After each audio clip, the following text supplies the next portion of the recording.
Hello guys, welcome back to our YouTube channel Bodhisattva PCS. यदि आपने BPSC के previous year के क्वेश्चन का एनालिसिस किया होगा तो आपको पता होगा कि प्रीलिम्स और मेंस के लिए जो है बिहार इकोनॉमिक सर्वे कितना महत्वपूर्ण है। प्रीलिम्स की बात करी जाए तो इसमें जो है 4 से 5 प्रश्न जो है डायरेक्टली या इनडायरेक्टली बिहार इकोनॉमिक सर्वे पे बेस्ड होते हैं। वहीं मेंस में आप इसका कई तरह से यूज करके आपने आंसर राइटिंग को डायनेमिक बना सकते हो। इसी को ध्यान में रखते हुए यह एमसीक्यू सीरीज है बिहार इकोनॉमिक सर्वे का। एमसीक्यू के थ्रू इसको हम रिवाइज करेंगे। जब बिहार इकोनॉमिक सर्वे लॉन्च हुआ तो डिटेल एनालिसिस पे मैंने एक वीडियो बनाया था। यदि मिस किया है तो यहाँ पे आई बटन का सिंबल आ रहा है, उस पर क्लिक करके आप देख सकते हो। तो चलिए शुरू करते हैं विदाउट किसी फर्दर डिले। शुरू करने से पहले आपसे रिक्वेस्ट है, यदि आप चैनल पे नए हैं तो चैनल को जरूर सब्सक्राइब करके बेल का आइकन दबा देना ताकि कोई भी लेटेस्ट नोटिफिकेशन आप तक आसानी से पहुंच सके। पहला प्रश्न है कि 2019-20 में जो है बिहार का सकल राज्य घरेलू उत्पाद वर्तमान मूल्य पर कितना है।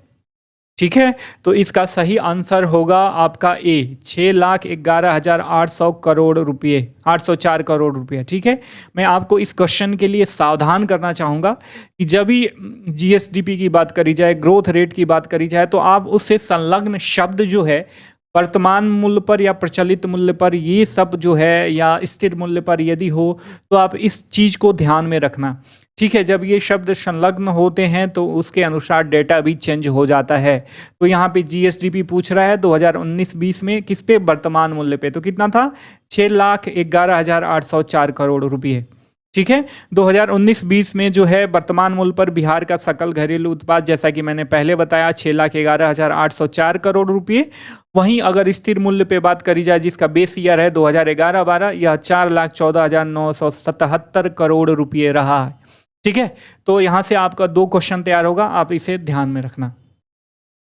दूसरा प्रश्न है कि स्मार्ट सिटी मिशन के तहत बिहार में कितने शहर चुने गए हैं। तो बिहार के 4 शहर चुने गए हैं स्मार्ट सिटी मिशन के तहत। वो कौन कौन से हैं, पटना, भागलपुर, बिहार शरीफ और मुजफ्फरपुर। ध्यान में रखना, ये क्वेश्चन यहाँ से भी अराइज हो सकता है। आप इसके प्रत्येक पॉइंट को ध्यान में रखना चाहिए आपको। यदि पूछ दे कि इसमें से कौन से हैं जो शहर हैं वो बिहार के स्मार्ट सिटी मिशन के तहत शामिल नहीं किए गए हैं बिहार में, तो ये शहरों का ऑप्शन दे देगा और उसमें से जो नहीं है आपको चूज आउट करना होगा। तो आप इसे ध्यान में रखना, कौन कौन से शहर हैं जिसको स्मार्ट सिटी मिशन के तहत शामिल किया गया है। एक बार और से रिवाइज कर लीजिए, पटना, भागलपुर, बिहार शरीफ और मुजफ्फरपुर। ठीक है, अगला प्रश्न है कि 2019-20 में वर्तमान मूल्य पर बिहार की प्रति व्यक्ति आय जो है कितनी है। ठीक है, फिर से यहाँ पे वर्तमान मूल्य संलग्न शब्दों को ध्यान दे। 2019-20 के वर्तमान मूल्य पर बिहार की प्रति व्यक्ति आय पूछ रहा है कितनी है। तो मैं आपको बताना चाहूँगा बिहार की प्रति व्यक्ति आय 2019-20 में वर्तमान मूल्य पर ये है 50,775 रुपये। ठीक है, और जहाँ वर्तमान मूल्य पर 50,775 रुपये है, वहीं स्थिर मूल्य पर 2019-20 में यह 34,413 रुपये दर्ज की गई, जबकि 2018-19 में यह 31,626 रुपये थी। ठीक है, तो वर्तमान मूल्य पर 50,735 और स्थिर मूल्य पर 34,413 रुपये है। ठीक है, आगे बढ़ते हैं। अगला प्रश्न है कि 2019-20 में स्थिर मूल्य पर बिहार की अर्थव्यवस्था की वृद्धि दर कितनी थी। ठीक है, स्थिर मूल्य पर पूछ रहा है कि 2019-20 में जो है स्थिर मूल्य पर बिहार की अर्थव्यवस्था की वृद्धि दर कितनी थी। तो अर्थव्यवस्था की वृद्धि दर है 10.5%। ठीक है, स्थिर मूल्य पर जहां राज्य की आर्थिक विकास दर 10.5% है, वहीं वर्तमान मूल्य पर 15.4% के बराबर है और यह वृद्धि जो है राष्ट्रीय दर की तुलना में अधिक है। तो आपको पता चल गया, अगर स्थिर मूल्य की बात करी जाए तो 10.5% अर्थात 10.5%, और वहीं वर्तमान मूल्य पे बात करी जाए तो 15.4% के बराबर है, अर्थात लगभग 15.5% के बराबर है। जो राष्ट्रीय वृद्धि दर जो लगभग 4.5% के आसपास था, उससे काफ़ी अधिक है। अगला प्रश्न है कि बिहार में उर्वरकों की कुल खपत 2019-20 में कितनी थी। उर्वरक की खपत पूछ रहा है 2019-20 में बिहार में कितनी थी। ठीक है, तो आपका सही आंसर होगा 36.24 लाख टन। ठीक है, 36.24 लाख टन जो है 2019-20 में उर्वरकों की कुल खपत थी। इसमें सभी प्रकार के उर्वरकों के बीच जो है 2019-20 में यूरिया की खपत सबसे अधिक थी और वह है 62.63%। अगला प्रश्न है कि बिहार में 2019-20 में कितना लाख टन खाद्यान्न का उत्पादन का रिकॉर्ड दर्ज किया गया? ठीक है, बताएं। इसका सही आंसर होगा 163.8 लाख टन। 163.8 लाख टन जो है 2019-20 में बिहार का खाद्यान्न उत्पादन रहा। ठीक है, बिहार में खाद्यान्न उत्पादन वृद्धि 2019-20 में 2018-19 की तुलना में 1.4% जो है अधिक था। ठीक है, 2015-16 में कुल उत्पादन जो था 140.877 लाख टन था। अनाज का उत्पादन हुआ जो 1.29% की दर से बढ़कर 2019 में 160.19-20 में 160 जो है 459 लाख टन पहुंच गया। ठीक है, आप इसे ध्यान में रखना। बिहार में ग्रामीण क्षेत्रों में स्वच्छता में सुधार के लिए निम्न में से कौन सी महत्वपूर्ण योजना चलाई जा रही है? आप बताएं। तो वह योजना है लोहिया मिशन। लोहिया स्वच्छ बिहार अभियान केंद्र सरकार का स्वच्छ भारत मिशन का एक हिस्सा है। इसमें केंद्र और राज्य के बीच जो पार्टिसिपेशन है वह 60:40 का है, हिस्सेदारी की जाती है। इसका लक्ष्य जो है बिहार में स्वच्छता का सर्वव्यापी आच्छादन सुनिश्चित करना तथा इसमें खुले में शौच मुक्त करने का भी कृत संकल्प है। ठीक है, तो लोहिया योजना ऐसी योजना है जो बिहार में ग्रामीण क्षेत्रों में स्वच्छता में सुधार के लिए चलाई जा रही है, जो स्वच्छ भारत मिशन का ही एक पार्ट है। अगला प्रश्न है कि बिहार सरकार कुल राजस्व प्राप्तियों का कितना प्रतिशत जो है खर्च कर्मचारियों के वेतन और सेवानिवृत्त कर्मचारियों के पेंशन पर 2019-20 में की है? ठीक है, तो वह आपका कुल प्रतिशत है 30.2% के बराबर है कुल व्यय। अगला प्रश्न है कि प्रति व्यक्ति सकल जिला घरेलू उत्पाद, ध्यान में रखिएगा, प्रति व्यक्ति सकल जिला घरेलू उत्पाद आंकड़ों पर 3 सबसे गरीब जिला कौन कौन से हैं? ठीक है, अब बताएं। आपका सही ऑप्शन होगा किशनगंज, अररिया और शिवहर। ठीक है, किशनगंज, अररिया और शिवहर जो है प्रति व्यक्ति सकल जिला घरेलू उत्पाद आंकड़ों में बिहार के सबसे 3 गरीब जिले हैं। ठीक है, बिहार में जिलों की बात करी जाए तो प्रति व्यक्ति आमदनी में पटना फर्स्ट पर है, तो शिवहर सबसे निचले पैदान पर स्थित है। इन दोनों जिलों प्रति व्यक्ति सकल घरेलू उत्पाद में इन दोनों जिलों में जो है 6 गुना का अंतर है। अर्थात पटना जो सबसे टॉप पे है और शिवहर जो है सबसे लास्ट पे है, इन दोनों में जो है 6 गुना का अंतर है।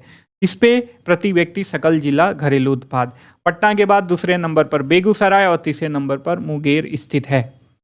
देखिए, इस पे बेस्ट अगला क्वेश्चन है कि प्रति व्यक्ति सकल जिला घरेलू उत्पाद आंकड़ों पर सभी 38 जिलों की रैंकिंग में बिहार का सबसे समृद्ध जिला कौन सा है? आपको पता होगा, पटना, बेगूसराय और मुंगेर। सबसे समृद्ध जिले जो हैं आपको ये ध्यान में रखना चाहिए वो दक्षिण बिहार के हैं, जबकि सभी गरीब जिले उत्तर बिहार से हैं। बिहार में कुल कितने क्षेत्रीय ग्रामीण बैंक हैं? बताएं। तो बिहार में कुल क्षेत्रीय ग्रामीण बैंकों की संख्या जो है वह 2 है। ठीक है, एक दक्षिण बिहार ग्रामीण बैंक और एक उत्तर बिहार ग्रामीण बैंक। स्मार्ट सिटी मिशन के तहत बिहार के कितने शहर को चुना गया है? तो ये 4, देखिए ये क्वेश्चन रिपीट हो गया, पटना, भागलपुर, बिहार शरीफ और मुजफ्फरपुर। बिहार में सर्वाधिक शाखा किस बैंक की है? तो ऑब्वियस आपको पता होना चाहिए कि बिहार में सर्वाधिक शाखा जो है भारतीय स्टेट बैंक की है। राजकीय आय के प्रमुख क्षेत्रों में किस क्षेत्र के हिस्से में लगातार गिरावट दर्ज की गई है? तो प्राथमिक क्षेत्र है ये। प्राथमिक क्षेत्र के हिस्से में जो है लगातार गिरावट दर्ज की गई है। 2019-20 में प्राथमिक क्षेत्र में सर्वाधिक गिरावट दर्ज की गई तथा तृतीय क्षेत्र में सर्वाधिक वृद्धि देखी गई। आप कमेंट करके बताइए कि प्राथमिक क्षेत्र में कौन कौन सी चीज़ें आती हैं, वहीं तृतीय क्षेत्र में जो है अर्थव्यवस्था की कौन कौन सी चीज़ें आती हैं।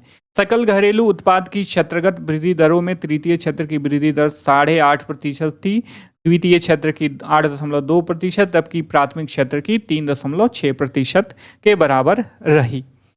अगला प्रश्न है कि मई 2020 में लॉकडाउन के दौरान बिहार में जो 20 लाख प्रवासी लौटे थे उसमें सर्वाधिक प्रवासी किस राज्य से आए थे? तो सर्वाधिक प्रवासी जो है गुजरात से आए थे, 3.7 लाख लौटे थे। वहीं 2.9 लाख महाराष्ट्र से तथा 2.3 लाख पंजाब से लौटे थे।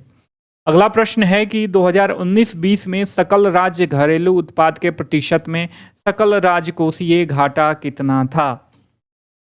तो सकल राजकोषीय घाटा जो है सकल राज्य घरेलू उत्पाद के प्रतिशत में 2.0% के बराबर रहा, अर्थात 2% के बराबर रहा। अगला प्रश्न है कि बिहार में 2019-20 में बिजली की कुल खपत कितनी थी? ठीक है, तो आप बताएं बिजली की कुल खपत जो है 2898.8 करोड़ यूनिट थी 2019-20 में। सरकार के अथक प्रयास से मात्र 7 वर्षों में ही बिजली की उपलब्धता में 226% की वृद्धि हुई है, जहां साल 2012 में राज्य में मात्र 1812 मेगावाट बिजली दी जाती थी, जबकि 2019 के अंत में यह 5891 मेगावाट हो गई। कितने प्रतिशत की वृद्धि हुई? 226% की।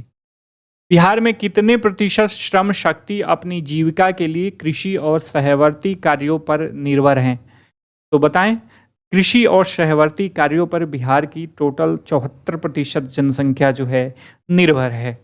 ठीक है, वहीं अगर सकल घरेलू उत्पादन में योगदान की बात करें तो 18.7% कृषि और समवर्ती क्षेत्र, 13.8% अन्य सेवाएं, 11.7% उद्यमिता क्षेत्र, 10% अधिसंरचना एवं संचार क्षेत्र, 6% लगभग दूध उत्पादन, 6% पशुधन और जो है 5.9% पथ परिवहन है। अगला प्रश्न है कि 2019-20 में बिहार में चावल उत्पादन में प्रमुख जिला जो है निम्न में से कौन सा है? तो सबसे ज़्यादा चावल उत्पादन जो है रोहतास में होता है 2019-20 में। के आंकड़ों के अनुसार रोहतास में 9.2 लाख टन और उसके बाद औरंगाबाद 5.5 लाख टन, कैमूर 4.2 लाख टन तथा सबसे कम उत्पादन मधुबनी 1.95 लाख टन है। बिहार राज्य की प्रति व्यक्ति ऊर्जा उपभोग कितना है? काफ़ी इंपॉर्टेंट प्रश्न है, कई बार ऐसे प्रश्न पूछ चुका है। तो यह ऊर्जा उपभोग टोटल है 332 किलोवाट प्रति आवर। ठीक है, अगला प्रश्न है कि 2019-20 में सकल राज्य घरेलू उत्पाद में कृषि और सहवर्ती क्षेत्र का हिस्सा कितना था? अभी मैंने बताया वह कितना था, 18.7% के बराबर था। ठीक है, अगला प्रश्न है कि कोविड-19 महामारी के दौरान बिहार राज्य ने 2020 में प्रत्येक निर्माण मजदूर को कितने रुपये देने की बात करी है? तो 2000 रुपये देने की बात करी गई है।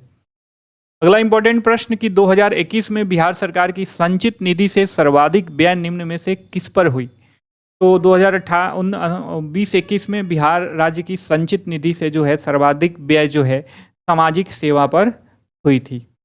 तो ये था बिहार इकोनॉमिक सर्वे से रिलेटेड कुछ मोस्ट इम्पॉर्टेंट प्रश्न जो आपके एग्ज़ाम के लिहाज से, चाहे वो CDPO का एग्ज़ाम हो, BPSC का एग्ज़ाम हो, BSSC एग्ज़ाम हो, बिहार दरोगा का एग्ज़ाम हो, सबके लिए इम्पॉर्टेंट है।